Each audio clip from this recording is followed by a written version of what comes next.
Well, good afternoon, everyone, and welcome back to our Department of Labor and Economic Opportunity webinar series focusing in on workplace mental health. As you all know by now, there's a Q&A box at the top of your screen that you can submit questions to at any time throughout today's presentation.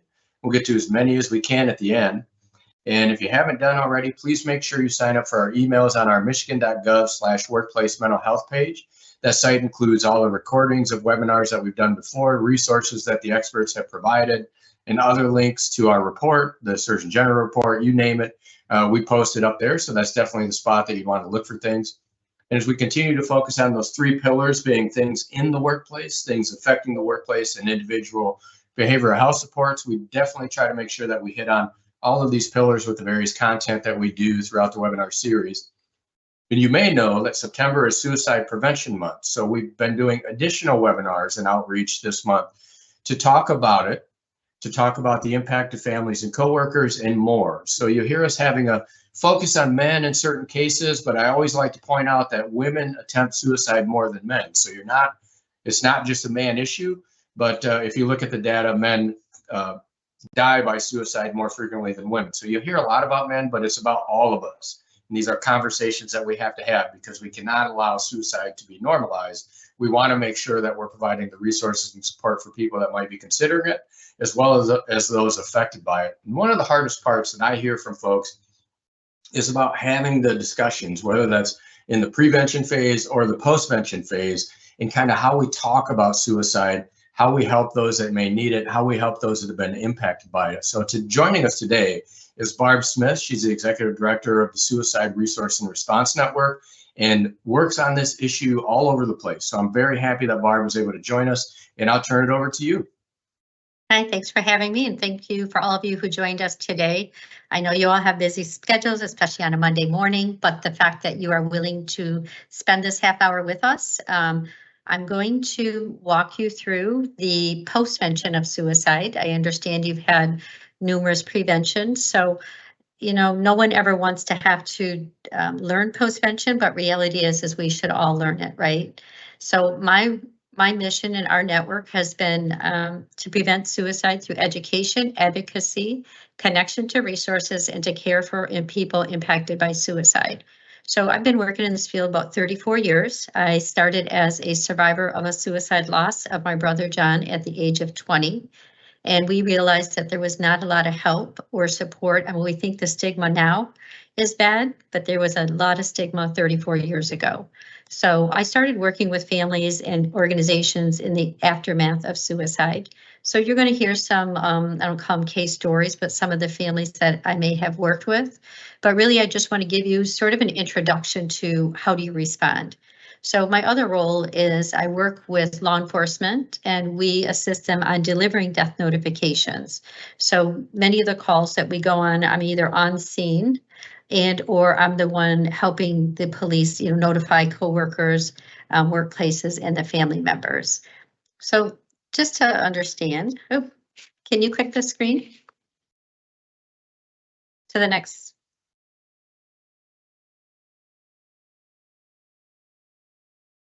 Are you clicking to the next screen? Actually, you would do that on yours. You have control. There you go. Yeah, sorry. Okay, so this is really about the unspeakable words because most people are really uncomfortable with the word of suicide. And I really liked when you noted that I don't think we want to normalize suicide so much that it's acceptable, but we want to have people really comfortable around the conversation. So I'm going to speak very freely about deaths by suicide because I think it's important to destigmatize it. So a little bit of language shift is we use words like completed suicide, ended their life, died by suicide, suicide death, suicide behavior, or attempted suicide. We want to stay away from the word committed suicide because that is really about the individual maybe committed a crime and or a sin. So we use the words more about language shift and really about being sensitive to the families that are left behind. So if I think about, my dad died from a heart attack, another brother died from cancer, and another brother died from a car crash. My dad did not commit a heart attack. My brother did not commit cancer, but it's their cause of death. So as soon as you have this opportunity to work with families and or your employees, making sure that you use words that someone had suicide behavior or someone attempted suicide. They did not fail, because that's not helpful after someone has survived and comes back to work, but this is your opportunity. So the language shift is important with sensitivity, especially in postvention of a death by suicide or someone who attempts. So really important to use those languages if possible. We think about why I'm here today, having this conversation. And again, there's a lot of education around awareness and stigma, but we don't always understand why. So in 2022, there was almost 49,000 people that died by suicide, and they're guessing over 50,000 because we think about 20% more than what's actually documented. In Michigan, we had almost 1,500. So if you think about the numbers of people that died by suicide, and for every death to suicide, Dr. Julie Sorrell said there's around 132 people who have been exposed to a death to suicide, or between 20 and 30 who have been significantly impacted, which is life-changing. So it's important that we understand the need for postvention, because we'd all like to believe that we don't know someone who has died by suicide or someone with thoughts, but those numbers do support that there's people in everyday life where you live, work, learn, play, or pray who've been impacted by a death by suicide. We know that, as Sean mentioned earlier, that middle-aged males are the highest rates of suicide right now. And I'm really sad to say right here in Saginaw County, we actually had 6 deaths by suicide the week of Labor Day weekend. And we had 3 between Sunday and Monday, and 6 total. Now that just can't happen. And these are working people. These were working age people, all males, who ended their life. So these are going to be people who are going to be impacted at your workplace, and family members who have to go back to work following this death.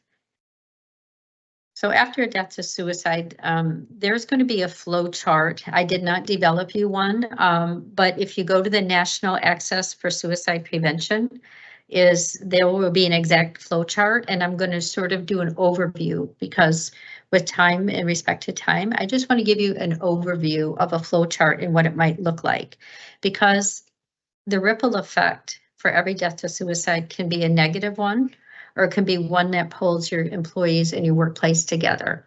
I always say that suicide changes you, but it does not have to destroy you. And if we think about how are you going to respond to this death, and it can be even a car crash, it can be suicide, but how you respond to that death is really going to impact whether those employees trust you, they feel like you care, or you are going to be there for their family if there's ever a need. So people get attitudes real quick when they see how you handled another tragic death. So in aftercare of suicide, the first thing, or even other deaths, is I always ask the CEO, the president, or someone to confirm with the police that this was a death, and what was their cause, and what are they comfortable saying, because in deaths to suicide, they're oftentimes treated like a homicide before confirmed suicide. So if it's not confirmed by police, in my opinion, it did not happen. So make sure that the best way to do that is call dispatch you just call 911 in your county. You ask them to put you in touch with the road sergeant from the time that it happened, or someone who can give you information about this individual's particular death. Always confirm first before you move forward. And we've had some misunderstandings where individual was actually on life support following his attempt. And so the family actually made the call and said that he died, but he actually was still on life support. So there was a lot of confusion that had to be undone very quick. So confirm with police. And don't dismiss that it was a suicide because you think it might be a mark on your organization or your company. Although you want to respect the family's wishes, there's language and there's words that I'll give you on a website that will help you to be able to deliver this notification to your employees. If some families say they don't want the employees to know that it's a death by suicide, there's still ways around it to say that it was a suicide, but not. But mostly it's about bringing workplace together, the employees together as a work family. And the way we grieve is we're going to do it together. So some of you may have heard rumors such as this, but what we know right now is the family needs our support, our care, and our love. How this individual died isn't as important about how he lived or she lived, and what are we going to do with us as a work family. So you can sort of allude to it if the family does not want you to say it, and that's okay with liability as well. Early on and as soon as possible, ensure that you have a liaison from your workplace to assist the family and to start that communication. And many times that this can diffuse if the family wants to blame their work. If you send someone or have someone call, whether it's a coworker who was very close or a supervisor who was in direct contact with this individual. Many times people want to send the HR or have the HR call. I think that's okay for business sense.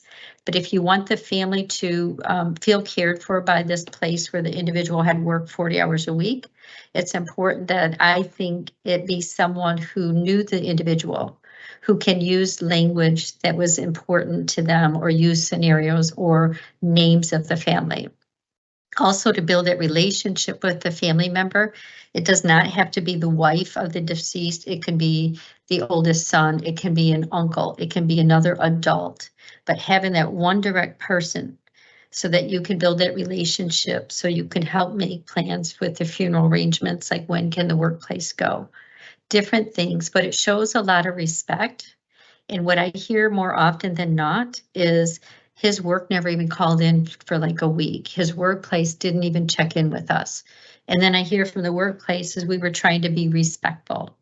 So if this individual's family does not blame the workplace, the sooner you can get someone involved with them, the better it is going to be for you, so that the family feels cared for and you'll have information to share with the rest of your staff based on the family's wishes.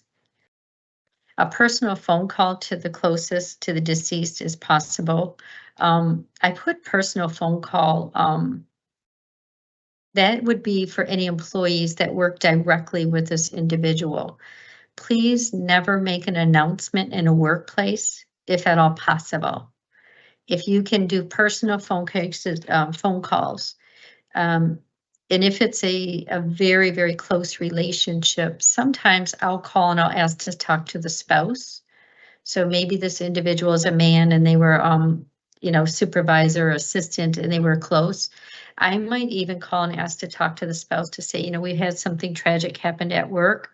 And I think it's important that you know that Joe's coworker, Sam, died tragically today. Is it okay if you come in, or is it okay if we have someone come and work with him or her? So a personal phone call to the person that were closest to the deceased is respectful. So they don't open up their emails, they don't get to work, and they find out that this person they worked with for 30 years, they just had dinner with them last night, they stood in each other's weddings, finds out in a very insensitive way. Emails to employees are acceptable if, again, you want to do the closest people first. A general email, and there will be some samples on the one website that I will be referring to, Access Alliance. There will be a template that you can use for employees, whether they say they want to admit it as a suicide and or not. There will be two versions that you can use. I really encourage you to use a standardized template, because logistically it will help you so that you're not fumbling on words. And also it's helpful so that you're doing it in a sensitive way to decrease the potential for families to come back and being angry at you. Bring the care team together, or the closest group from the workplace. Bring them together prior to a shift, beginning of a shift. Too many times we have an incident happen, and then just before they're going on shift, they bring all the co-workers together. They tell them the news, and then they have to go out on the line or they have to go to work. Have your ducks in a row. If you can have them meet even at 5 in the morning or the night prior. It's not, you can't mandate it unless, we pay employees, but we strongly encourage to bring the team together with your HR or with somebody who understands grief and have the coworkers be together prior to the start of the workday, and to not tell them all at once in one room. I mean, you can notify them in one room, but making sure that you have the facts. And none of these, well, we think that he used a gun, or we think that this. Joe took, what we know is Joe took his life last night around 5 o'clock. That's it. They don't need to know the method. That's not important in a group. If someone starts rumors, you can disclose, like, if the family's okay with it. In private, yes, you did hear that Joe took a gun, and that is, we do know that that is a fact. Is it important? No. But just to, getting rid of some of the rumors as soon as possible can be the most helpful. Your care team, if it's a work care team, that's helpful. There are teams called CISM, and many counties have these. And if they do not have one, you can go to Wayne State University. They also have they have a really good CISM team. Sometimes they can help you dispatch ones that are closer to your county. So CISM is a critical incident stress management team, and these are trained community people on how to go to workplaces following a major tragedy or a tragedy. So CISM teams are very well trained people, and they are throughout different places in the 83 counties in the state of Michigan. But find out who they are before you need them. In your media, especially if this is in a public situation or if it's on site, please make sure that you have someone who understands how the media works, because they're not always kind. Making sure that you have one contact person that only speaks with the media. Sometimes workplaces will say, we're not talking to them. The problem with if we do that, they're going to find somebody on the street corner, somebody walking out of your office who might be disgruntled, and they're going to have them talk to them. So the media, there's also a space in the website I'm going to give you, making sure that they know exactly what they're going to say and they stay on task. When I work with media, I always say, yes, it's very tragic. Well, did you know, and is this a bullying situation? I always say suicide is complex. And what we appreciate from the community is that they surround this family with love and support, and that they respect the idea that our workplace needs to be, get through this as a family, but we appreciate. And if anyone is struggling out there, we encourage them to call the 988 crisis line or go to their local community mental health. That's how short that conversation from the media should be, because we know media sometimes tries to pull on the drama. So having that direct contact is helpful. Making sure your EAP, if you have EAP, is well trained and well versed. We just had a gentleman take his life at a workplace. They encouraged the employees to call the EAP, and the EAP was not prepared. These individuals were very angry. They felt like, oh, my workplace is putting a Band-Aid on to say that they helped us, but they knew nothing about suicide. They just encouraged them to go back to work, stay structured, and to not talk to the media. So EAPs should be trained in suicide grief. If you're going to help your employees, make sure that they are trained and know how to help them if you're going to refer them. I put a space in here because the rest of this is really about what can we do to help support the families? Families are either going to embrace their workplace or they're going to be very disgruntled and they're going to blame. So when you're doing any type of funeral home visits, it's oftentimes nice to go, I don't want to say a big group and make it a parade, but it's nice to have representations from workplaces and their team, right? The people they work closely with. But I always encourage workplace, don't assume what the family wants. Ask them, what can we do? How would you like us to represent or build a memorial. Sometimes they want money. Most of the times it could be something like he loved baseball.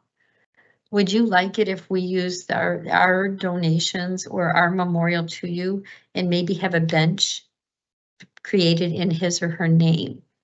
Asking from the family, don't assume what they want. Okay, that's important. What would be helpful to you? And HR, this is important for yourself as well when you're reaching out to the family, because number one, the spouses, their biggest concern, and some people think that, oh my God, it's about money. The first thing that oftentimes comes to the mindset of a wife when they have little kids at home is, how am I going to be able to afford this? When you call, your first thing out of your mouth should be, I'm so sorry. And we would like to be able to be here to help support you and your family through these hard times. That's it. And I know this isn't about money for some of families. However, we want to ease your mind that blah, blah, blah, that there's insurance, or, you know, we will help walk you through to get care for you and your family. That is one of the most confusing thoughts for a wife with children left behind. And they oftentimes will tell me, and not everyone, they'll say, like, I didn't want to ask his workplace about insurance, or I didn't want to make it about money, but how am I going to take care of these kids? How am I going to survive? I haven't worked. He was a provider. I don't even know how to do banking. I don't know anything about their insurance. I don't even know how to breathe. So the HR, that's a really important part for them to know. Before you get to the families, have as much information as possible. The day off for the funeral, if your workplace, do you have days off for employees? Because a lot of them have bereavement only for immediate family members. And should you close work or should you not? Be careful that it's not done to glamorize. If you're a small company, you may be able to close departments. You may be able to do shift changes, get coverage from other people. But remember, everyone, if it's a larger company, didn't know the deceased, and for some, it could be triggering for them, and it could be more hurtful for them to be alone at home than to be at a workplace where they feel cared for and understood. You'd be surprised how many people want to be at work. They don't want to be working, but they want to be at work where people understand them and they knew this individual, especially in small companies. Make sure that your in-house care team stays longer than the first 2 days, because workplaces and families need to process what just happened. A lot of places just bring them in for the first 24 hours, 48 hours, but I believe care teams are almost more helpful, or CISM teams are almost more helpful a month later and 3 weeks later. So make sure that you have that built in where these families or these employees have a place to meet and talk. Some employees or coworkers, maybe they were disgruntled. Maybe they said some awful things. Maybe they were having an affair with somebody. Maybe they weren't kind to this individual that took their life, or maybe they told them a secret, and they're going to carry this for a little bit. And we want to make sure that they're healthy employees in the future, so they're cared for. Holidays and anniversaries, again, depending on your workplace, I encourage workplaces to send cards or acknowledge the family, especially if they have little kids, to do something for the family on those anniversary deaths, and not just the first year, the first 2 years. Set it in your calendar to do follow-ups with the family. You know, your workplace is thinking of you today. We wanted you to know you're still in our hearts. Something that's simple, but don't forget that grief is longer than 3 days. A couple of resources that I pulled this from, the National Access Alliance for Suicide Prevention is probably your key resource, and they will have samples of templates that you can mail out. They'll have the exact guidelines to use. It's really a cut and paste. Keep your response team in your flow chart very simple. If this incident happens in the middle of the night, you don't want to fumble through 100 pages. Keep it simple. Who's going to be the liaison? Who's going to call the police? Who's going to get the CISM team? Who's going to get coverage for the coworkers that might need to leave, but you have to cover your shifts? Those are the things that are very basic, but they need to happen even if it's not a suicide, a car crash, or sudden death. Have your ducks in a row before they need to start moving. The Workplace Suicide Prevention is an excellent website, and this offers both prevention and aftercare resources. AFSP.org is great. They also have some templates on how to respond to suicide in a workplace or school setting. It's a great resource. I put in my Michael's Place because they are a children's grief group in the state of Michigan. Excellent on-site resource or on-set group, but also they have online resources. And it's a beautiful gift to give families, just to say these are resources that I heard about to help your family get through this. And I'm just inserting this one because I think it's important that when you have concern about someone, 911 should be called when it's a medical emergency, a crime, an accident, or death. 211, you guys, is an amazing website, an amazing phone call. All your nonprofits would be listed there. I just had an individual who was having thoughts of suicide because of financial distress. He actually was in a deep depression for 6 months. Nobody knew he quit his job. He was from the corporate world, made a lot of money, and then just everything was gone. I called 211. They gave me, it's called Green Pathway, I think, or Green Path. And this is a resource to help him get financially stable and on. So 211 is for housing, in phones, food, anything that you could possibly want. It's national, but they can help find resources in the state of Michigan. And then My Hope Portal is another one for mental health and different resources around the state of Michigan. So 911 is crime. 211 is nonprofit information resources, and 988 is your local or your national crisis suicide hotline. I threw this in here because it's important. A lot of companies worry about what if we talk about suicide. Not doing anything, you are at a greater chance for being sued and losing than doing some type of a suicide prevention and aftercare. Because families and having the tools to help someone, to help prevent suicide, and following that, you are least likely to lose a lawsuit if they want to blame you. And I apologize, but Chip Simpson, SIMPSON, is Chip Simpson, is a lawyer who has defended a lot of workplaces and or families following a death to suicide if someone wants to blame the workplace. Always know that suicide happens when a person feels hopeless. And I always say suicide is the individual's perception of their life in that moment. If you hate your job and you're disgruntled, you quit your job and you get another job. People want to blame someone in every death by suicide, and none of us ever intend to behave in a way that causes someone to take their life. But it's that individual's perception of their life in that moment. So Chip Simpson, if you're ever getting sued, make sure, number one, that you are getting the trainings that you need. And these are the trainings that we offer: Assist, Safe Talk, and Start. These are your evidence-based prevention trainings. So remember, prevention is the best way to go. We'd like to do more prevention than postvention. And there are trainers all around the state. And if you'd like me to train, I'd be happy to train, but let's not pretend like suicide doesn't happen. You are 10 times more likely, and I wish I could see your hands, like how many people have been trained in CPR? Probably 95% of you. And if I said to you, how many of you have used your CPR training? Probably very few. But if I asked you how many people were trained in suicide prevention, very few. And if I asked you how many of you have knew someone with thoughts of suicide or someone that struggled, many hands would go up. 10 times more likely to come in contact with someone having a thought of suicide than someone having a heart attack. So that's just a note to the value of prevention. $210 billion are lost earnings per year due to mental health in the United States. And the top 3 workplace issues causing leading disabilities among people aged 15 to 44. And then for every dollar that you spend, right, you're having $4 return on your investment.